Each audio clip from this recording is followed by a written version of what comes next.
You know, I should have checked the date. If I had to guess, I'd say it's May 11th, 2023. It's about 2:30 in the afternoon, Eastern Standard Time. Running some errands. It's a gorgeous 85 degrees here in New Hampshire today. Spring has sprung. Getting my sweat on. Woke up, did my routines, my workout. Feeling good, feeling optimized. And I wanted to do a little video here to remind myself, I doubt I'll ever post these. They're too blurry, they're too loud. My catalytic converter is getting changed on Monday the 15th. Oh, today's Thursday, so Monday's the 15th. Sunday's the 14th. Saturday's the 13th. Friday's the 12th. Today's Thursday the 11th. I wanted to talk real quick. Turn my AC up. Hopefully that doesn't cause issues because I got my sunroof closed. About the state of men and the state of men that have been raised by women and raised within this, they say it's a patriarchy, and I say it's a matriarchy majority, but it's both. So the way what's going on is there is a patriarchy. The top 20, probably 10%, some say top 1%, whatever. There's a group of people that want to prey and take advantage of women. And by allowing the other 80% of the world to be run as a matriarchy, they can spit out weak men and weak women that are easily taken advantage of. So yes, the patriarchy I do believe is real, but I also believe that the matriarchy is real. You know, I didn't have my first female teacher to the 8th grade.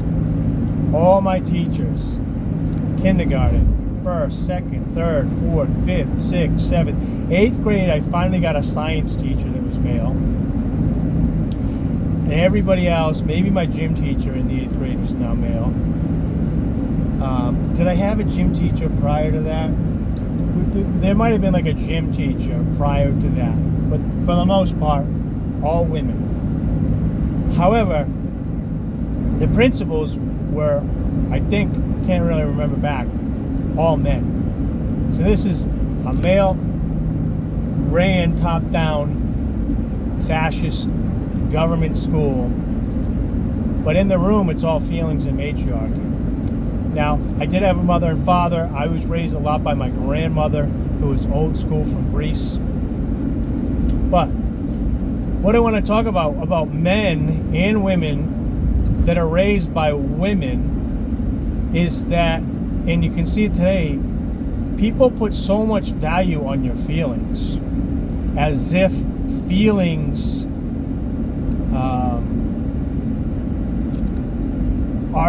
are fact.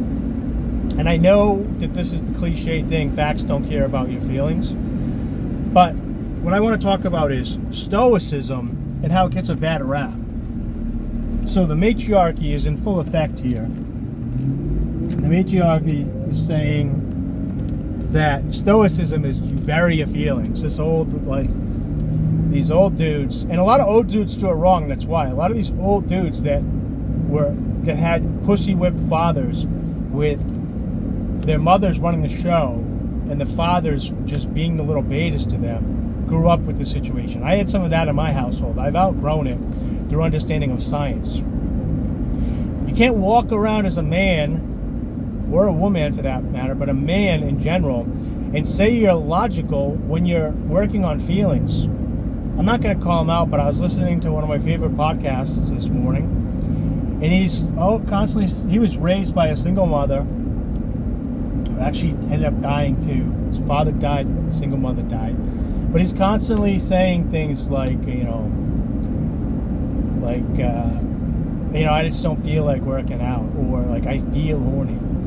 And, so many men say this stuff. I've had young men that I've talked to that I couldn't even be friends with because they're constantly saying, oh, I feel horny. I feel like you don't feel horny. Okay, be logical. Be scientifical. Be scientific. Your body is releasing excess testosterone, and you've trained the wiring in your brain that when you have excess testosterone, that you need a woman to relieve you of that. And when you put yourself in this situation, you put the pussy and women on this pedestal. All right? Now, when you feel an excess of testosterone, that's the feeling. You don't have to go masturbate. All right? You've trained yourself to say, I feel horny. Ooh. Yeah, you feel horny like a little fucking bitch because you were raised by a bitch. All right? You have excess testosterone. What you want to do is you want to go for a run. You want to do some push-ups. You want to hit the gym harder. You want to figure out positive ways. You want to play a sport. Ride your bike. Do something. Climb a mountain. Go for a hike. There's ways to utilize that testosterone. And once you teach your body that you're going to be using testosterone, it's going to produce more testosterone for you. Surprise, surprise. Okay?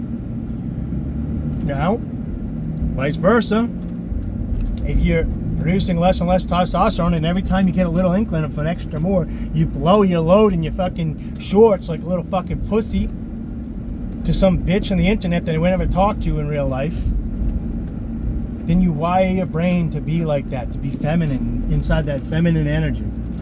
Furthermore, I see people talking about weight issues. And yeah, I get it. It's difficult.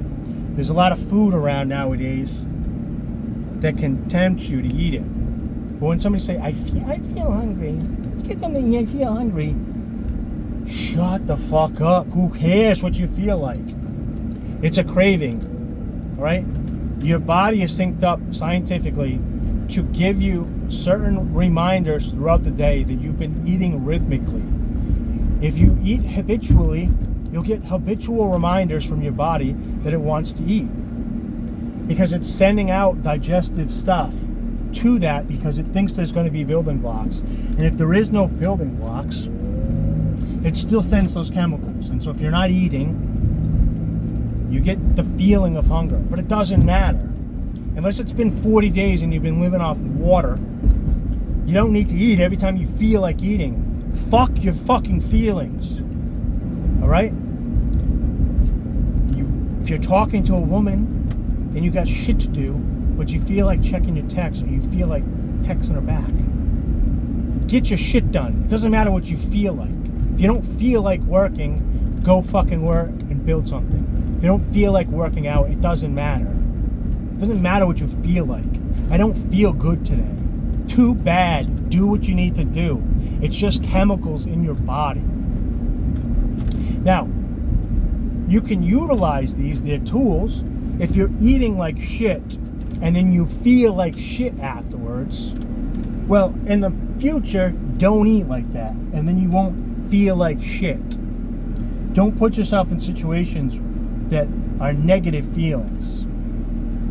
And then you don't have to deal with them. It's not about burying them. It's about being logical and scientific about it. When you have a chemical release, it's a chemical reaction. If you were to take, magnesium, or maybe it's potassium, and you put it in water, it sparks up. Yeah, it's a chemical reaction. That's going to also feel hot. All right? So, you could say, it doesn't matter technically that it feels hot. You don't want to get burnt by it. But the scientific, logical aspect of it is that you know what the chemical reaction is going to be.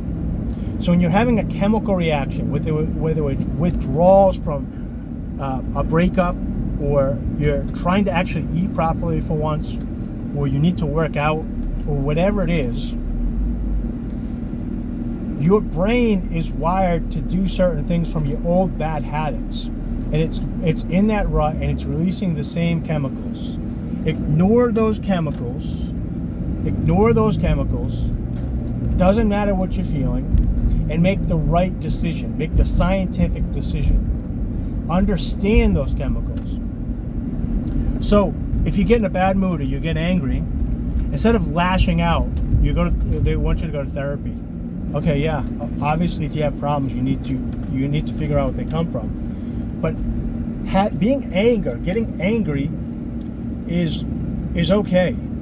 It's all right. It's justified in the face of injustice to get angry. But realize it's just a chemical that's being released by your brain that waves through you, and that it's going to pass.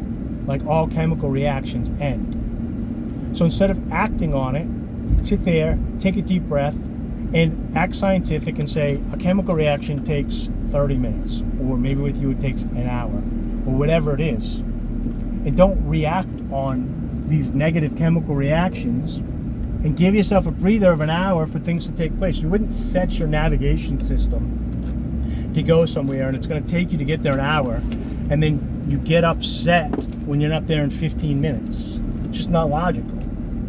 So I'm at my destination, but the point of this is stop listening to your feelings, recognize what they are, and act logically on these chemical releases that your brain and your body manufactures, and naturally learn how to deal with them without introducing more chemicals.